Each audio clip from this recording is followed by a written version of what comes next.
খামেনির শেষ বিদায়ের অপেক্ষায় তেহরান, সর্ববৃহৎ জানাজার প্রস্তুতি। যোগ দিতে ইরানের পথে সংসদের স্পিকার।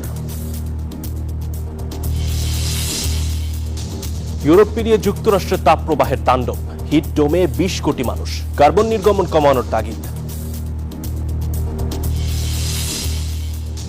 ভেনেজুয়েলায় ভূমিকম্পে প্রাণহানি বেড়ে 2295, এখনো নিখোঁজ বহু, 7 দিনের শোক ঘোষণা। স্বাগত গ্লোবাল টাইমে। বিশ্বের নানা প্রান্তের খবর নিয়ে আপনাদের সঙ্গে আছি আমি আসিফ সামাদ। দেখছিলেন শিরোনামগুলো, চলে যাব পুরো খবরে। প্রয়াত সর্বোচ্চ নেতা আয়াতুল্লাহ আলী খামেনির শেষ বিদায়ের অপেক্ষা ইরান। নিহতের 4 মাস পর তার রাষ্ট্রীয় জানাজা ঘিরে রাজধানী তেহরানে চলছে শেষ মুহূর্তের প্রস্তুতি। শনিবার থেকে শুরু হচ্ছে সর্বসাধারণের শ্রদ্ধা নিবেদন। 9 জুলাই মাশহাদে হবে দাফন। তেহরানের গ্র্যান্ড মোসাল্লা এখন শোক আর প্রস্তুতির শহর। সর্বত্র টাঙানো হয়েছে খামেনির বিশাল প্রতিকৃতি, নির্মাণ করা হয়েছে অস্থায়ী মঞ্চ, জোরদার করা হয়েছে নিরাপত্তা। অতিরিক্ত পুলিশ ও নিরাপত্তা বাহিনীর পাশাপাশি জনসমাগম নিয়ন্ত্রণে বিশেষ পরিকল্পনা নিয়েছে কর্তৃপক্ষ। আয়োজকদের ধারণা 1.5 থেকে 2 কোটি মানুষ শেষ শ্রদ্ধা জানাতে অংশ নিতে পারেন। ব্যক্তিগত গাড়ির বদলে গণপরিবহন ব্যবহারের আহ্বান জানানো হয়েছে। সরকারি ছুটি ঘোষণা করা হয়েছে তেহরান, কোম ও মাশহাদে। বিদেশি প্রতিনিধিদের জন্য রাখা হয়েছে আলাদা রাষ্ট্রীয় অনুষ্ঠান। বাংলাদেশ সহ 30টিরও বেশি দেশের উচ্চ পর্যায়ের প্রতিনিধি উপস্থিত থাকার কথা রয়েছে। তবে ইউরোপের কোনো দেশকে আমন্ত্রণ জানায়নি ইরানের পররাষ্ট্র মন্ত্রণালয়। খামেনির শেষ বিদায়কে ঘিরে ইরানের পাশাপাশি শোকের আবহ ছড়িয়ে পড়েছে প্রতিবেশী ইরাকেও। নাজাফ, কারবালা, বাগদাদ সহ 5টি শহরে জোরদার করা হয়েছে নিরাপত্তা, নেওয়া হয়েছে ব্যাপক প্রস্তুতি। তেহরানে রাষ্ট্রীয় অনুষ্ঠান শেষে মাশহাদের ইমাম রেজা মাজার প্রাঙ্গণে তাকে দাফন করা হবে। ধারণা করা হচ্ছে দেশটির ইতিহাসে এটিই হবে সবচেয়ে বৃহত্তম রাষ্ট্রীয় জানাজা ও দাফন। গত 28 ফেব্রুয়ারি যুক্তরাষ্ট্র এবং ইসরায়েলের যৌথ হামলায় নিহত হন Ayatollah Ali Khamenei. Chandra, news 24। ইরানের প্রয়াত সর্বোচ্চ ধর্মীয় নেতা আয়াতুল্লাহ আলী খামেনির জানাজায় অংশ নিতে ঢাকা ছেড়েছেন স্পিকার হাফিজউদ্দিন আহমদ। বৃহস্পতিবার সকালে হযরত শাহজালাল আন্তর্জাতিক বিমানবন্দর থেকে ইরানের উদ্দেশ্যে রওনা দেন তিনি। শনিবার খামেনির জানাজায় অংশ নেবেন। 4 জুলাই স্পিকারের দেশে ফেরার কথা রয়েছে।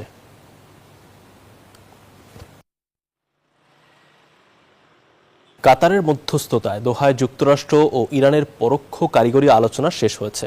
গত 17 জুনের সমঝোতার ইস্যুতে এই বৈঠকে ইতিবাচক অগ্রগতি দেখছে দোহা। সমঝোতা লঙ্ঘন তদারকিতে ওয়াশিংটনের সাথে একটি সরাসরি যোগাযোগ মাধ্যম খুলছে তেহরান। পাশাপাশি নিজেদের পারমাণবিক কেন্দ্রগুলোতে আন্তর্জাতিক পরিদর্শকের প্রবেশের খবরটি মিথ্যা বলে দাবি করেছে ইরান। অন্যদিকে আলোচনা ইতিবাচক বললেও গাজা ও লেবাননে থামছেই না ইসরায়েলি বাহিনীর আগ্রাসন। কাতারের রাজধানী দোহায় সম্পন্ন হলো ওয়াশিংটন ও তেহরানের প্রথম দফার পরোক্ষ কারিগরি আলোচনা। গত 17 জুনের সমঝোতার বিভিন্ন ইস্যুতে এই বৈঠকে সন্তোষজনক অগ্রগতি হয়েছে, এমনটাই দাবি করছে কাতার। আগামী 9 জুলাই ইরানের সর্বোচ্চ নেতা আয়াতুল্লাহ আলী খামেনির দাফন শেষে অনুষ্ঠিত হবে পরবর্তী বৈঠক। এদিকে চুক্তি লঙ্ঘন তদারকিতে ওয়াশিংটনের সঙ্গে স্বতন্ত্র যোগাযোগ মাধ্যম চালুর ঘোষণা দিয়েছে তেহরান। তবে দেশটির পারমাণবিক কেন্দ্রগুলোতে আন্তর্জাতিক পরিদর্শকদের প্রবেশের খবরটিকে মিথ্যা বলে দাবি করেছেন ইরানি স্পিকার। এর আগে দোহায় চলমান এই আলোচনা অত্যন্ত ভালোভাবে এগিয়ে যাচ্ছে বলে মন্তব্য করেছিলেন মার্কিন প্রেসিডেন্ট ডোনাল্ড ট্রাম্প। পারমাণবিক নিরস্ত্রীকরণ আলোচনা ভালোভাবে এগোচ্ছে, তাদের খুব ভালো বৈঠক হয়েছে, দেখা যাক। আমাদের মধ্যে বেশ ভালো বোঝাপড়া তৈরি হচ্ছে। তবে শান্তি আলোচনার মধ্যেই ফিলিস্তিনের গাজায় ইসরায়েলি আগ্রাসন থামছে না। পাশাপাশি পরবর্তী নির্দেশ না দেওয়া পর্যন্ত লেবানন, সিরিয়া ও গাজার তথাকথিত নিরাপত্তা অঞ্চলগুলোতে সামরিক আধিপত্য বজায় রাখার হুঁশিয়ারি দিয়েছেন ইসরায়েলি প্রতিরক্ষামন্ত্রী। Report news 24। ইউরোপ পেরিয়ে তীব্র তাপপ্রবাহের ভয়াবহ রেশ পড়েছে যুক্তরাষ্ট্রেও। হিট ডোমের কবলে আমেরিকার উত্তরাঞ্চলের প্রায় 20 কোটি মানুষ। স্পেনে অতিরিক্ত গরমে প্রাণ গেছে অন্তত 1029 জনের। এতে মাত্র 2 সপ্তাহে ইউরোপ জুড়ে মৃত্যু ছাড়িয়েছে 2000। বিশেষজ্ঞরা বলছেন, কার্বন নির্গমন কমানোর দ্রুত ও কার্যকর পদক্ষেপ না নিলে বৈশ্বিক উষ্ণায়ন বৃদ্ধির হার অব্যাহত থাকবে। আকাশ থেকে যেন ঝরছে আগুন। জলবায়ু পরিবর্তনের চরম রূপ দেখছে ইউরোপ ও আমেরিকা। উত্তর আমেরিকা জুড়ে জেঁকে বসেছে প্রাণঘাতী হিটডোম। যুক্তরাষ্ট্রের বিস্তীর্ণ অঞ্চল এখন বন্দী হিটডোম বা তাপবলয়ের নিচে। ক্যালিফোর্নিয়া থেকে টেক্সাস সবখানেই তাপমাত্রা 46 ডিগ্রি ছুঁই ছুঁই। অতিরিক্ত লোডশেডিং এবং দাবানলের ঝুঁকিতে লাখ লাখ মানুষ।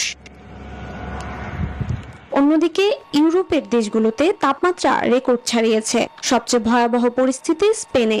দেশটিতে তীব্র গরমে প্রাণহানি হাজার ছাড়িয়েছে। পর্তুগাল, ফ্রান্স এবং ইতালির অবস্থাও বেশ শোচনীয়। পুরো ইউরোপ মহাদেশ জুড়ে তাপপ্রবাহে মোট মৃতের সংখ্যা এখন পর্যন্ত 2000 ছাড়িয়ে গেছে। হাসপাতালগুলোতে বাড়ছে মানুষের ভিড়। বিজ্ঞানীরা বলছেন জীবাশ্ম জ্বালানির অত্যাধিক ব্যবহার ও জলবায়ু পরিবর্তনের জেরেই এমন চরম ও প্রাণঘাতী আবহাওয়ার সৃষ্টি হয়েছে।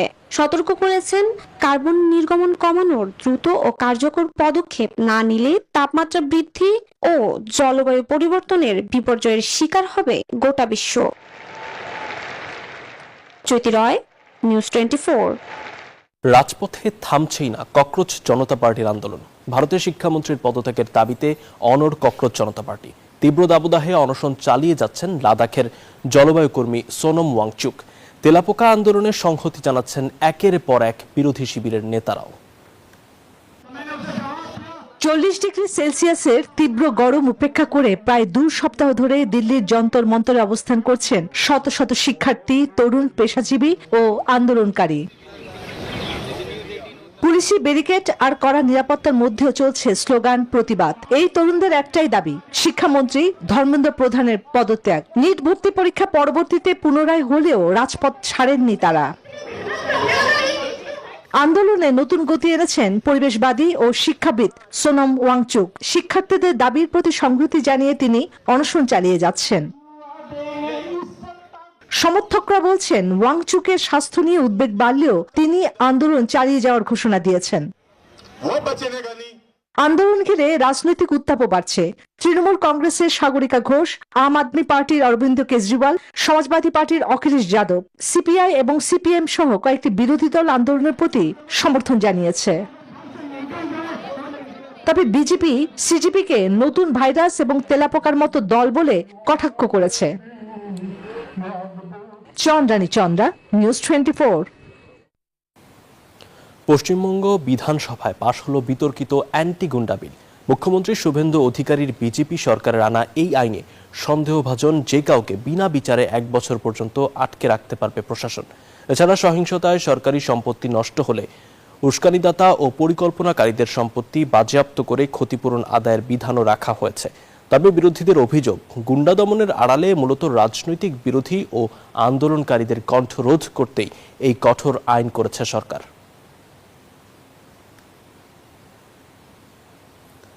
যুক্তরাষ্ট্র ও ইরানের আলোচনার ইতিবাচক অগ্রগতির খবরে বিশ্ববাজারে কমেছে অপরিশোধিত জ্বালানি তেলের দাম। দুই দেশের মধ্যস্থতাকারীদের কারিগরি আলোচনা সফলভাবে শেষ হওয়ায় আন্তর্জাতিক বাজারে সরবরাহ নিয়ে উদ্বেগ হ্রাস পেয়েছে। ফলে ব্রেন্টক্রুড ও ওয়েস্ট টেক্সাস ইন্টারমিডিয়েট WTI 2 ধরনের অপরিশোধিত তেলের দাম নেমে এসেছে গত 4 মাসের মধ্যে সর্বনিম্ন পর্যায়ে। যুক্তরাষ্ট্র ইরান স্থায়ী চুক্তির লক্ষ্যে হওয়া আলোচনায় বেড়েছে সাফল্যের আশা। আর তাই কৌশলগতভাবে গুরুত্বপূর্ণ হরমুজ প্রণালী শান্ত থাকায় তেলের দাম এমন পর্যায়ে নেমে এসেছে যা যুদ্ধ শুরুর পর আর দেখা যায়নি। আন্তর্জাতিক বাজারে জ্বালানি তেলের দাম 1% বেশি কমেছে। বার্তা সংস্থা রয়টার্সের তথ্য অনুযায়ী ব্রেন্ট ক্রুড তেলের দাম 1.89% কমে ব্যারেল প্রতি $71.57 নেমেছে। অন্যদিকে যুক্তরাষ্ট্রের ওয়েস্ট টেক্সাস ইন্টারমিডিয়েটের দাম 1.32% কমে ব্যারেল প্রতি $68.58 দাঁড়িয়েছে। এছাড়া ব্রেন্ট ফিউচার্সের দাম কমে ব্যারেল প্রতি $126 দাঁড়িয়েছে, যা 27 ফেব্রুয়ারির পর সর্বনিম্ন। এদিকে যুক্তরাষ্ট্রের জ্বালানি তথ্য প্রশাসন EIA জানায় 4 জুলাইয়ের ছুটিকে সামনে রেখে দেশীয় শোধনাগারগুলোর চাহিদা বেড়েছে। ফলে গত সপ্তাহে দেশটির অপরিশোধিত তেলের মজুত 38 লাখ ব্যারেল কমে 40.84 লাখ ব্যারেলে নেমেছে। এটি 2018 সালের সেপ্টেম্বর মাসের পর সর্বনিম্ন। জ্যোতি রয়, নিউজ 24। দক্ষিণ কোরিয়ায় হঠাৎ মানুষের বদলে দোকানপাটের দখল নিচ্ছে যন্ত্র। কফি থেকে শুরু করে রামেন সব জায়গাতেই এখন কর্মীদের বদলে কাজ করছে রোবট। দেশটিতে কর্মী সংকট আর চড়া বেতনের ঝামেলার কারণে মালিকরা ঝুঁকছেন এই মানবহীন দোকানের দিকে। অন্যদিকে বেশ মজা পাচ্ছেন ক্রেতারাও। তবে সবচেয়ে আশ্চর্যের বিষয় হলো কেবল ক্রেতাদের চরম সততার উপর ভর করে টিকে আছে এই দোকানগুলো। দোকানে ঢুকেই দেখলেন ক্যাশ কাউন্টারে কেউ নেই, উল্টো যান্ত্রিক হাত কফি বানাচ্ছে। দক্ষিণ কোরিয়ায় কর্মী সংকটের কারণে এখন এমন দৃশ্যই স্বাভাবিক। কর্মীদের চড়া বেতন দিতে গিয়ে মালিকদের নাভিশ্বাস দশা, তাই বাধ্য হয়ে বেছে নিচ্ছেন রোবট। মজার ব্যাপার হলো চুরিচামারির ভয় ছাড়াই ক্রেতারা নিজেরাই এখানে সব সামলে নেন। আমি মোবাইল দেখতে দেখতে শান্তিতে খেতে পছন্দ করি, তাই আশেপাশে কেউ না থাকলে আমার বেশ ভালোই লাগে। আর কোনো সমস্যা হলে টাকার 3 মিনিটের মধ্যেই সমাধান মিলে যায়। সাধারণ দোকানের তুলনায় এসব যন্ত্রের দোকানের লাভও বেশি, তাই মানুষের বদলে যন্ত্রেই ভরসা রাখছেন ব্যবসায়ীরা।